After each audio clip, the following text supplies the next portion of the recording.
गेल्या बुधवारी मी म्हणालो होतो की आजच्या व्हिडिओमध्ये मी आपल्या चॅनलवरच्या एका अत्यंत नव्या कोऱ्या आणि तितक्याच माहितीपूर्ण सिरीजचं गुपित उघड करणार आहे. तर मग सस्पेन्स संपवूयात आणि हा पडदा बाजूला करूयात. आजपासून आपण एका अशा सिरीजला सुरुवात करत आहोत जी आपल्या मातीशी, आपल्या संस्कृतीशी आणि आपल्या मराठी अस्मितेशी जोडलेली आहे. या विशेष सिरीजचं नाव आहे पंढरपूर वारीचे शब्द. या सिरीजमध्ये आपण पंढरपूर वारीशी संबंधित प्रत्येक महत्त्वाचा शब्द समजून घेणार आहोत. त्या शब्दाचा अर्थ, त्याचा उगम, त्यामागचा इतिहास आणि त्याचा आपल्या संत परंपरेशी असलेला संबंध. त्या शब्दाभोवती फिरणाऱ्या अशा अनेक न ऐकलेल्या गोष्टी मी दर बुधवारी तुमच्यासाठी घेऊन येणार आहे. आज या सिरीजचा हा पहिलाच भाग आणि पहिल्या भागाची सुरुवात आपण वारीच्या अशा शब्दापासून करणार आहोत ज्याच्याशिवाय हा प्रवास अपूर्ण आहे. आणि तो शब्द म्हणजेच वारी. आपण वर्षानुवर्षे पंढरीची वारी हा शब्द ऐकतोय, बोलतोय आणि अनुभवतोय. पण तुम्ही कधी विचार केला आहे का की वारी या शब्दाचा मूळ अर्थ काय आहे? हा शब्द नक्की आला कुठून? चला तर मग आजच्या या पहिल्या भागात आपण वारी या शब्दाचा उगम, त्याचा रंजक इतिहास आणि त्यामागचा खरा अर्थ अगदी सोप्या भाषेत समजून घेऊयात. वारी हा शब्द संस्कृतमधील वार या शब्दापासून आला असल्याचं सांगितलं जातं. वार म्हणजे वेळ, खेप किंवा फेरी. एखादी गोष्ट नियमितपणे ठराविक वेळी पुन्हा पुन्हा करणं म्हणजेच वारी. जी पंढरीची फेरी कधी चुकत नाही ती म्हणजे वारी. ऐतिहासिक दृष्टिकोनातून पाहिलं तर पूर्वीच्या काळी वाहतुकीची साधनं खूप कमी होती. त्यामुळे लोक वर्षातून ठराविक वेळी, विशेषतः आषाढी आणि कार्तिकीच्या एकादशीला पायी चालत देवदर्शनासाठी पंढरपूरला जात असायचे. या सततच्या आणि परंपरागत प्रवासातून पुढं वारी ही परंपरा विकसित होत गेली असं मानलं जातं. तसं पाहिलं तर पंढरपूरला वर्षातून आषाढी, कार्तिकी, माघी आणि चैत्री अशा 4 वाऱ्या होतात. पण यातली आषाढी वारी ही मुख्य मानली जाते, कारण याच वारीला संतांच्या पालख्या पंढरपुरात एकत्र येतात.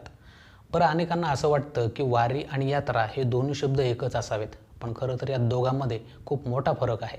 यात्रा म्हणजे काय तर एखाद्या देवस्थानाला वर्षातून किंवा आयुष्यातून एकदा दिलेली भेट. तुम्ही गेलात, दर्शन घेतलं आणि परत आलात, ती झाली यात्रा. पण वारी म्हणजे केवळ दर्शन नाही, तर तो एक नियम आहे. ठराविक काळाने पुन्हा पुन्हा विठ्ठलाच्या दारी जाण्याची ती एक अखंड भक्तीची परंपरा आहे. आणि म्हणूनच असं म्हटलं जातं की प्रत्येक वारकरी हा यात्रेकरू असतोच, पण प्रत्येक यात्रेकरू हा वारकरी असेलच असं नाही.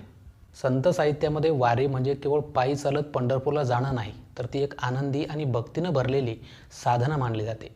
संत तुकाराम महाराज म्हणतात, होय होय वारकरी, पाहे पाहे रे पंढरी. यातून त्यांनी वारकरी असण्याचा अभिमान आणि आनंद व्यक्त केला आहे. तसंच पंढरीची वारी आहे माझ्या घरी असं म्हणत त्यांनी वारीशी असलेले आपले घट्ट जिव्हाळ्याचे नातेही सांगितले आहे. थोडक्यात सांगायचं तर संतांच्या मते वारी हे देवाचं नाव घेणं, चांगल्या माणसांची सोबत मिळवणं आणि विठ्ठलापर्यंत पोहोचण्याचा एक सोपा आणि सुखकर मार्ग आहे.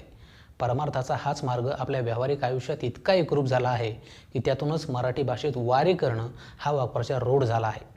पंढरपूरच्या पवित्र वारीबद्दल सर्वांच्याच मनात नितांत आदर आहे आणि तो असायलाच हवा.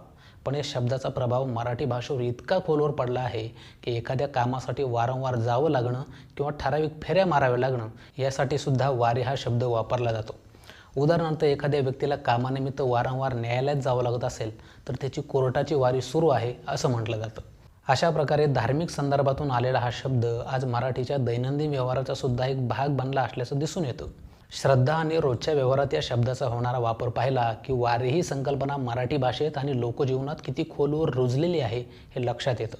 हा संपूर्ण व्हिडिओ पाहिल्यानंतर हेही लक्षात येतं की वेगवेगळ्या संदर्भामध्ये वारी या शब्दामागे वारंवार किंवा ठराविक काळाने होणारी फेरी किंवा पुनरावृत्ती ही मूलभूत कल्पना त्यातून दिसून येते. तर मग आजचा हा पहिला भाग तुम्हाला कसा वाटला? तुमची जी काही प्रतिक्रिया असेल ती कमेंट बॉक्समध्ये रामकृष्ण हरी लिहून नक्की सांगा. व्हिडिओ उपयुक्त वाटला असेल तर लाईक करा, शेअर करा आणि असेच नवनवीन व्हिडिओज पाहण्यासाठी चॅनलला सबस्क्राईब करा.